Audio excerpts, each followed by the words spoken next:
अब नए सफ़र का आगाज़ होने जा रहा है इंडोनेशिया।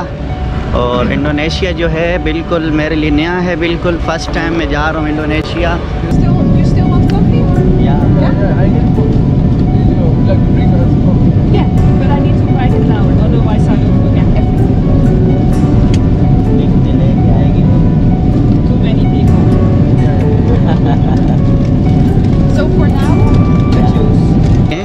कोरोना वायरस जो कि बहुत ख़तरनाक वायरस है, यहाँ पे मास्क लगा के आना चाहिए आपको। मेरा मास्क कुआलालंपुर में रह गया है, तो मास्क होना चाहिए आपके पास।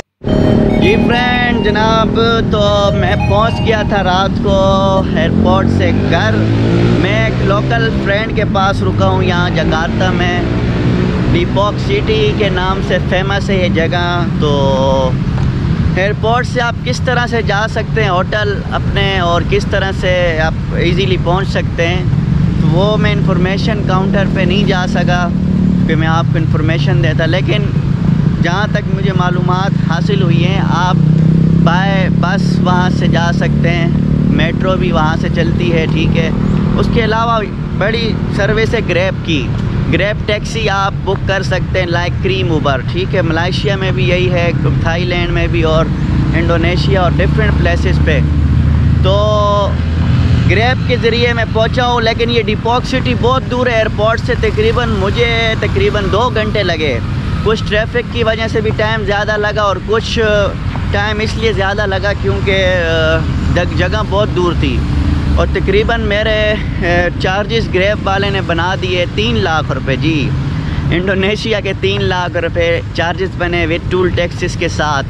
तो तकरीबन पाकिस्तानी आप कह सकते हैं कि 3200 के लगभग पैसे बने होंगे। तो ग्रैब दूर तक तो बहुत महंगी पड़ी मुझे। बहरहाल ये कि फ़र्स्ट टाइम था, आइडिया हो गया कि ग्रैब दूर अगर जाना हो तो ग्रैब ना लें, आप कोशिश करें आप पब्लिक ट्रांसपोर्ट को यूज़ करें। बाकी अपना यहाँ पे चीज़ें तकरीबन सेम पाकिस्तान की तरह ही मिलेंगी, लेकिन करेंसी यहाँ की बहुत डाउन है। तो यहाँ पे जो है आपको पैसे लाखों रुपए मिलेंगे। हमने वहाँ 300 रिंगिट में 10 लाख रुपए लिए थे इंडोनेशिया के, मलेशिया से। तो वो 10 लाख में से तकरीबन 4 लाख रुपए खर्च हो चुके हैं, जिसमें 3 लाख टैक्सी वाले को दिए, 1 लाख रुपए का खाना लिया है रात को। तो लाखों में कहानी है मेरे भाई यहाँ पे। तो बहरहाल इंडोनेशिया के बारे में मज़ीद में जितनी मालूमात होंगी आपके साथ शेयर करूँगा। बाकी यहाँ की ट्रांसपोर्ट बहुत ज़्यादा है, पब्लिक ट्रांसपोर्ट बहुत ही रश होता है यहाँ पे। तो मैं आपको एक्सप्लोर कराता हूँ, साथ साथ यहाँ की सड़कें, यहाँ का व्यू, यहाँ के लोग। तो मेरे साथ आज जुड़ी रहिएगा, तो बाकी बातें आपसे होती रहेंगी।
जी जनाब, तो मैं इस टाइम आया हूँ सिम ख़रीदने यहाँ की। कल मैं सिम लेना भूल गया था अपना एयरपोर्ट से। तो यहाँ की बेस्ट सिम कौन सी है ये मैं आपको बताऊँगा थोड़ी देर में। वैसे यहाँ की जो बेस्ट सिम मैंने सुना सिमपति है, सेलिकॉम की सिम है सिमपति। टूरिस्ट सिम है, बहुत अच्छी सिम है जो कि आपको अच्छा डेटा और सबसे अच्छे सिग्नल फ्राहम करती है। तो ये एक शॉपिंग मॉल है। और यहाँ पे मसला ये है कि अगर आप एयरपोर्ट से सिम नहीं लेते तो आपको बाहर से सिम थोड़ी सी मुश्किल हो जाएगी लेनी, क्योंकि वहाँ पासपोर्ट सिस्टम नहीं। या तो फिर आपको फ्रेंचाइज़ वगैरह जाना पड़ेगा किसी भी, तो फ्रेंचाइज़ हर जगह अवेलेबल नहीं होती। तो अब मैं यहाँ के लोकल बंदे के साथ आया हूँ। एक शॉपिंग मॉल है और यहाँ पे मैं सिम ख़रीदने आया हूँ। सिम की शॉप अभी ओपन होगी 10 बजे लोकल टाइम के मुताबिक। तो देखते हैं कौन सी सिम बेस्ट है, फिर मैं आपको बताता हूँ यहाँ की सिम के बारे में, कितने की मुझे मिली है और कितने GB डेटा है। ठीक है, सारी चीज़ आपको मैं बताता हूँ अभी थोड़ी देर तक।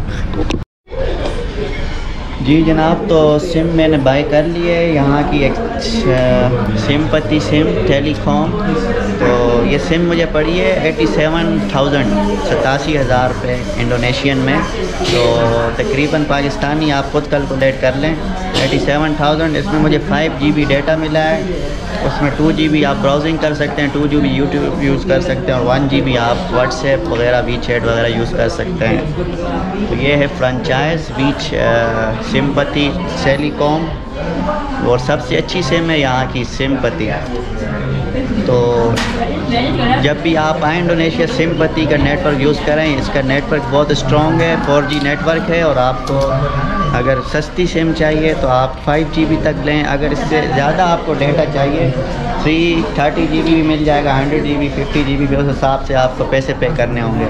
तो अगर आपने स्टे करना है विद इन 1 वीक तो मेरे ख्याल में ये आपके लिए ठीक है।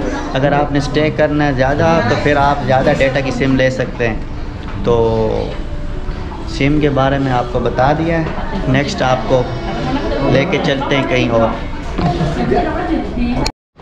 हाँ भाई लोग, कैसे हो जनाब? तो हम अब होटल में आ गए हैं। एक विलेज टाइप का एरिया है यहाँ का, बड़ा ज़बरदस्त खूबसूरत एरिया है। यहाँ पे हम आए हैं, खाना वगैरह खाया। यहाँ का लोकल फूड चावल और ब्रोस्ट वगैरह थे, वो खाया है। और अब हम स्ट्रीट वॉक कर रहे हैं। यहाँ पे देखते हैं, यहाँ का एरिया एक्सप्लोर करते हैं, फिर आपसे बात करते हैं, साथ साथ आपको एरिया भी दिखाते हैं।